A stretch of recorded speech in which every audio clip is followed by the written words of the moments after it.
Hey guys, welcome back to our channel, A Cup of Art. I am Star here, and before we begin, a couple of videos ago, and I think even our last video, I mentioned how Jen and I have a commentary channel where we talk about cartoons, anime, live action, fantasy, magic, superhero stuff, things. We do deep analysis, we talk about representation and storytelling within these stories and shows and things like that.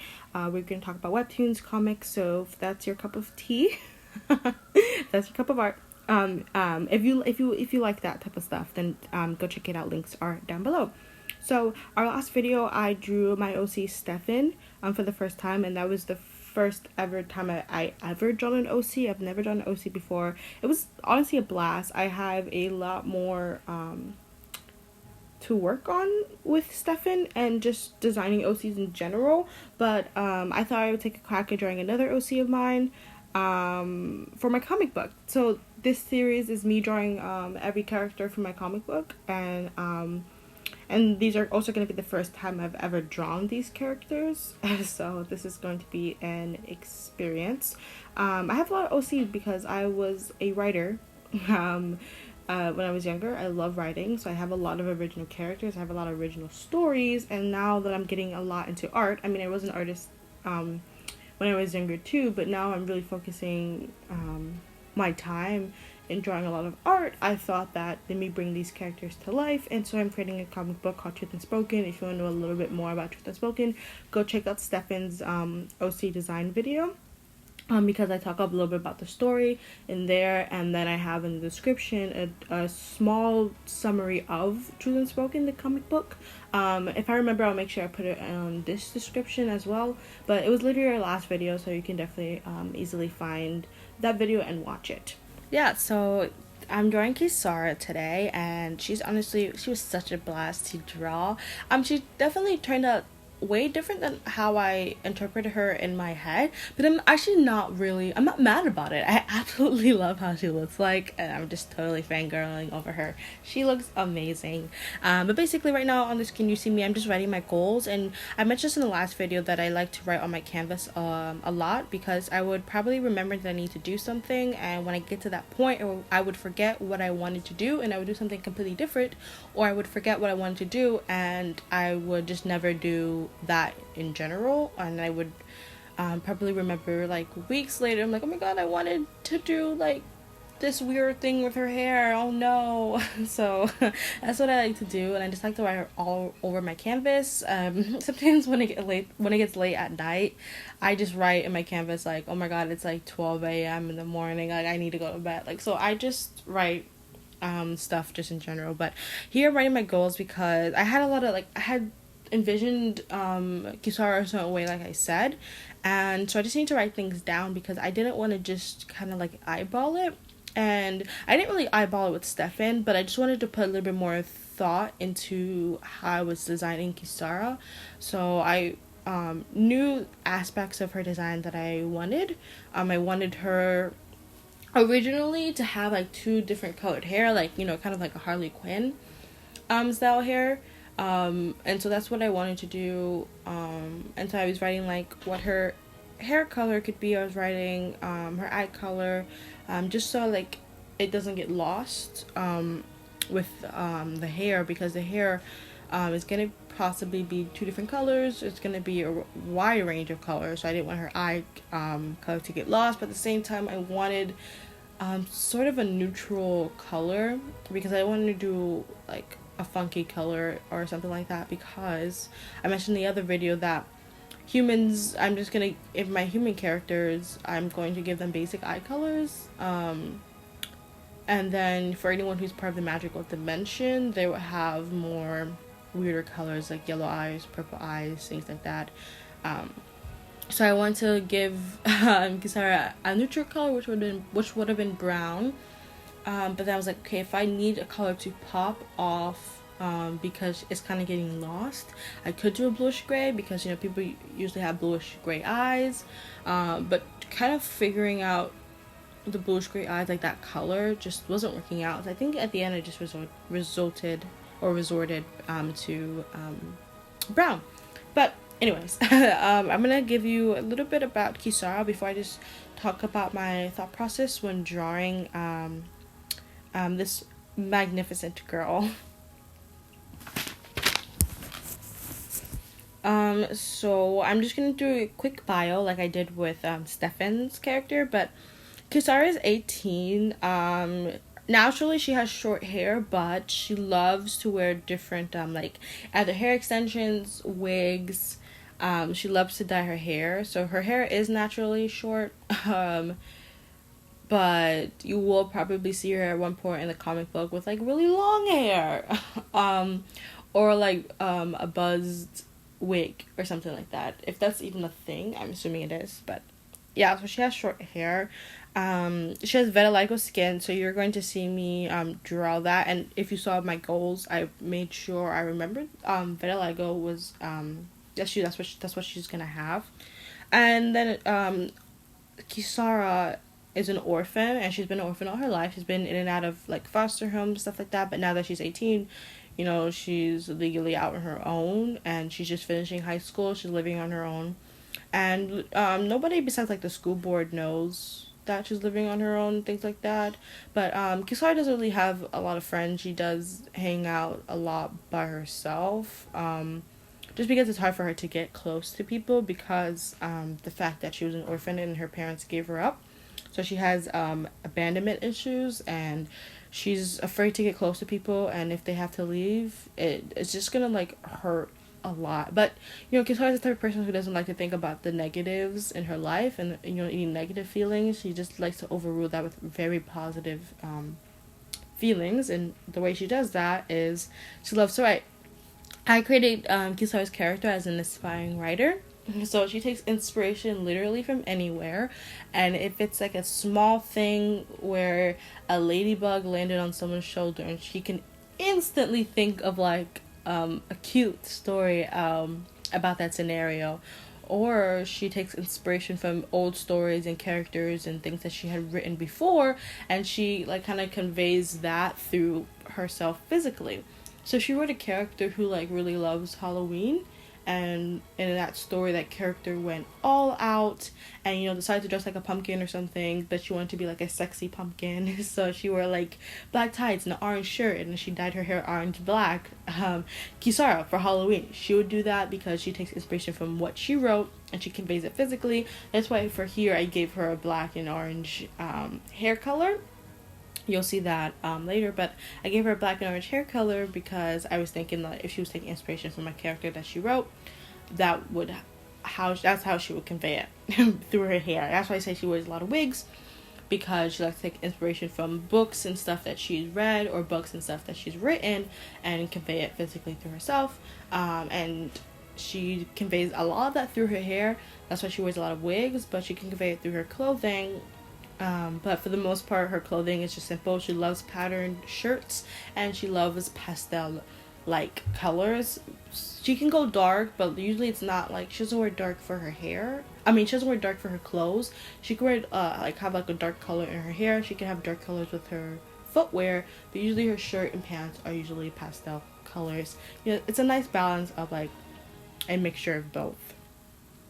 So Kisara loves to write, like I said. She loves school. She's not like, you know, in love with school or anything, but she pretty much takes school very seriously, and she makes sure she gets good grades a lot, and she's also a tutor. And I mentioned in Stefan's design video that Kisara was the one that tutors Stefan and kind of like helps her through this quest that she's gonna go on when she finds out that magic is real, and, you know, she has like a big part to play in this big fight that's gonna go down with Queen Lia, who was the villain of our story. Kisara's favorite color is orange, so that's why in her design I give her in the patterns, it's just 3 diamonds, but it's gonna be orange. And then for her hair, you're gonna see later on, I draw her hair and it's orange as well, and that is her favorite color. I'm going to make sure that orange is always an accent color. It's always shown in her design, whether that's through her hair, possibly earrings. Maybe if she's dressing up as a character and that character wears a lot of makeup and she decides to wear a lot of makeup that day, it would be through that. Could be her lips, could be her clothing, but orange will be part of her design always. Just like for Stefan, blue will be part of her design always. Kisara loves art. She's not an artist herself. I mean, in ways of writing, she's an artist, but like visual art, she's not an artist. But she loves to go to museums, and she absolutely loves to go to museums, and she loves reading art books, and she loves looking outside because she takes inspiration from life. And so going to a museum, that's like a home to like inspiration for any type of artist. So that's why she loves museums. And in the comic book, they actually do go to a museum, and she's absolutely thrilled. They go to a museum for a mission, and it's a serious situation. They need to find something. They need to find a hidden artifact that was actually in the museum. It's from the magical dimension, but somehow it ended up in an Earth museum, and so that's what they go to the museum for. But you know, she's, even though they're on a mission, she's still going to look around in the museum and take inspiration. Literally, if she has inspiration for anything, she quickly whips out her phone on her notes app and writes it down so she does not forget it. Though a lot of her inspiration does stick with her forever, so it's not like she's going to forget it. But for her, she needs to quickly type it because she knows she's a writer. She has to quickly type up everything that's coming to her head when she sees something that inspires her. So yeah, she loves art. And then she loves reading, of course. I mean, she's a writer. Why wouldn't she love reading? She needs to read because she loves to read. Is why she became a writer, and she continues to read to get inspiration for her writing. And then as for her dislike, she does not like toxic people. Like I said, she tries to steer away from a lot of people because she's scared of being abandoned. But if she had to get close to someone, she would get close to the least toxic person ever, because her parents were very toxic people and they could not handle their relationship. They could not handle the child, and they gave Kisara up for and put her in an orphanage because they couldn't take care of her. And so she steers away from negative people in her life, and she just tries to focus on the positive. What she also doesn't like is romance. It's kind of weird, someone who's a writer doesn't like romance, but she never felt love in her life. Like I said, her parents left her. She was in and out of foster care, and no one cared and loved her enough to kind of keep her in their families. And, when she turned 17, 18, the orphanage, they just kicked her out because that's what happens. And so she's just never felt love ever in her life. She's never had a pet. She's an only child, never had parents, never really had friends because she's trying to stay far away from people. So she's going to dislike love, and it's just going to happen. And she doesn't really write about romance too much because she never experienced it. If it's a simple type of romance, then she'll write about it, but if it's not, she won't. Lastly, for her dislike, she does not like winter. There's no deeper meaning to it. Winter is not her favorite season. That's it. Like I said, she likes to convey her outfits a lot, convey her characters a lot through her outfits. And, when it's cold, you gotta bundle up. It's really hard to kind of take inspiration from what you see outside because everyone's kind of the same. Everyone's bundled up in jackets. A lot is not really happening in winter, and so there's a lack of inspiration for Kisara during winter, and she just can't flourish and show off her outfits based on her characters because she's always gotta wear a jacket, especially when she's outside. In school, it's a different reason, but she doesn't like winter. That's it. Okay, let's see. I wrote down some stuff about Kisara. Anything else I need to say about her? I think that is it. So, yeah, lastly, I do want to say that Kisara, she doesn't believe magic is real. Kisara is a very realistic person. She can write an over-the-top fantasy sci-fi superhero story, but she's very realistic, okay? That's never going to happen in real life. So when it's brought to her attention through the tutoring session she has with Stefan, that, when Stefan thinks that something's going on with her mom and, magic might be real and things like that, Kisara kind of just goes along with it because, like I said, she takes inspiration a lot from things that happen to her and things that she sees in her real life. So she thinks that though magic is not real, let me kind of go along with what the nonsense Stefan is saying, because maybe it can spark a really good idea and then she can turn it into a book. So that's how this like her story with Stefan kind of started. She wanted to take inspiration from Stefan and what's going on in Stefan's life to create her next book, and then eventually they find out that magic is real, and then they fight in a big big boss like battle at the end of the volume 1. So I think that's pretty cool. And then now I'm just going to quickly talk a little bit about my process. So as you saw in the beginning, I had a little collage of inspiration for Kisara's design. When I originally wrote Kisara, and when I was like younger, she wasn't a tomboy, but I kind of gave her an attitude of someone who didn't care about their appearance. And I think that I had lack of character development, or I gave people like that in my story, like I didn't give them characteristics at all. I just, people who I say that didn't care much about their appearance, all were kind of one-dimensional, and so I wanted to change it up a little bit for Kisara.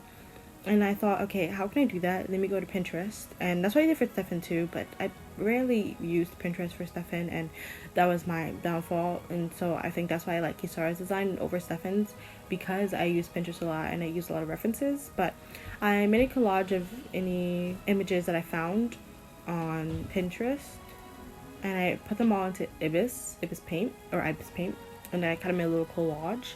And it was more for the shirts that these girls were wearing, because Kisara is not a skirt type of person, unless she's like cosplaying as one of her characters or whatever. But it was more for the shirts, because I love the pattern designs, and that's why I kind of gave her like one of her likes is wearing pattern designs for her shirts.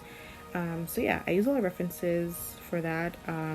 The next thing that I used references for was for the Vitiligo Skin, because I've seen a lot of like black girls with vitiligo skin. You know, I absolutely love women with vitiligo skin. I think that's so incredible, and they look so gorgeous. And so when I was designing Kisara's, I did say in the other video that these characters are based off a stop motion that I made, and so the character that I used for Kisara, she had fair skin with like dark spots, and so I thought that, you know, I think that translated well to someone who has vitiligo skin. But Kisara is a white girl, so I was like, I have to use reference, because I've never seen a white girl with vitiligo skin. I've seen a black girl with vitiligo skin. You have all these models out there, and so I made sure for the vitiligo skin I use references. I don't think I conveyed it properly. I do believe that I, because for the people, the girls who had vitiligo skin, the white women's, their the spots that were vitiligo were like super white. Some were kind of like a peachy pink color, and so I tried to kind of like do a blend of both, so it's not like white, and it's kind of more of like a peachy brownish-ish white color. So you can let me know if that conveyed well, or if when I continue to draw her, I make it a lot more wider and brighter, if that makes any sense. But yeah, as for my process, I just sketch with a 6B pencil. I absolutely love to sketch with a 6B pencil. It's a default pencil on Procreate, and then you can modify it in the settings if you want, but I don't. I like how the pencil works. And then for liner, I do very thin liner, as you can see, but I do just black color, and I do the line art with the technical pen. It's another inking default brush pen from Procreate, but you can change the settings if it's not to your liking. For the sketching, I do color sketching, because it's a lot more easier to sketch in color, and I don't have to see a bunch of like black lines. Or if I want to do black, I would probably sketch in like a dark gray or something. So yeah, do the liner in with a technical pen, and then I fill the base color in with the technical pen as well on a different layer for each of the parts of the body, or the sketch, I should say. And then for shading and stuff like that, I use a technical pen again, and you can see for the pants and then the shirt, and for the skin, I would go in with whatever the skin color the characters is at. I would go for something slightly darker, but not like super dark, because I wanted to make sure that like that it blends really well. But I would do a thin outline of around the character with the colors. I did it for the first time with the shirt and pants. I've never done it before. I just do it for the skin, but I was like, what if I did it for the clothing as well? And so I think it kind of makes it pop a little bit. So I do that, and then if a character has boobs and is very prominent, you know, like you can really see the boobs, then I make sure there's a dark line art for under there, to show breast. And then for shading, I use a any textured brush. So I would go in with an ink blood brush for shading, and if I need texture for the nose, the mouth, or just at least for the face, I use textured brushes, and then I use the smudge brush for blending. And for the smudge brush, I would either use the technical pen for smudging, or I would use the I think I have a pen called, I don't know what the name for the pen is. I can't remember. It starts with a P. I'll make sure I put it on the screen. But I use both of those pens for blending the texture brushes. I use the one that starts with a P. Is it pineapple? No, that doesn't even make any sense. It's a P brush, but I use the P brush to have the textured, and then if I don't want the blending to keep going farther and farther, because the farther you like extend the smudging, the thinner the blending is, if that makes any sense. But it can keep, like, the smudging can keep going farther and farther and farther, and you know, you just never get an end to it. So I use a technical brush to kind of round off the smudging and the blending to kind of give me a clean look, but I want the texture to be centered, and then the outline of the smudged or the blending to be kind of a smooth one. So it just makes it look a lot cleaner for me. So that's what I do for that, and I do like shading and stuff like that. So the colors that I use for the face, when I talk about a thin line, I would then pick a light source and then use that same darker color for the skin for more shading. I do it for the neck, I do it for the side of the face, I do it for under the hair because there are shadows where your hair is. If it's framing your face, there's going to be shadows, so that's where I make sure that there's shading for the hair. And I think that it's it for my whole process at the top of my head, because I can't remember if anything else it's going to be on the screen. But yeah, so yeah, that is Kisara. I absolutely love her. I really hope you guys love her too. I made sure that her face it's slightly bigger, because I mentioned in the Stefan one that I wanted to draw her face bigger so her features stand out more, because it was kind of getting lost a little bit because of how tiny the head was. And I don't know if it's because Kisara was facing straight and Stefan was kind of like facing the side. It was like a 3/4 view. If that was the reason why her features were kind of getting lost. But yeah, Kisara's head is big, or at least you can see the features, and I absolutely love her. I like the blend of kind of like darkness at the top, and then it gets light. So I really hope you guys enjoy that, and I really hope you let me know your thoughts. And I can't wait to draw another character from the series. I want to draw a guy, but in the first volume we do not see guys yet. I'm trying to incorporate at least a guy into the first volume, because when I originally wrote this, like I said, it was supposed to be stop motion. I only had girl characters, so I never wrote a guy into my story until later on when I decided to just make this a book. So I'm trying to see if honestly a guy is not needed, and you know, we can have some girl power for the first volume. Yes, we can. So I'll see if I can do a guy, because I would love to do a character design for a guy, but there's no guys. But if I work on my other comic book story, Sienna Jones, I mentioned it briefly in my last video, the Stefan one, so check it out if you want to know a little bit about Sienna Jones. But it is a superhero comic book, so if I was working on that one, there's a lot of guys. The main character, there's a lot more girls than guys in that story, but there is guys that I could draw. But anyways, I just want to draw guys. I just want to. But yeah, that's it, guys. Thank you guys so much for watching. Let me know your thoughts. And I'll do a quick time lapse of Kisara right now, and after that, the video's over. So subscribe and like if you like this video and you want more, and it'd be very much appreciated if you do. But if you didn't, or if you don't want to, that's totally fine as well. And then Jenna and I will see you in the next video. Check out the time lapse. Okay, peace. Oh, and then links are in the description for anything. Yeah, okay. Peace, guys.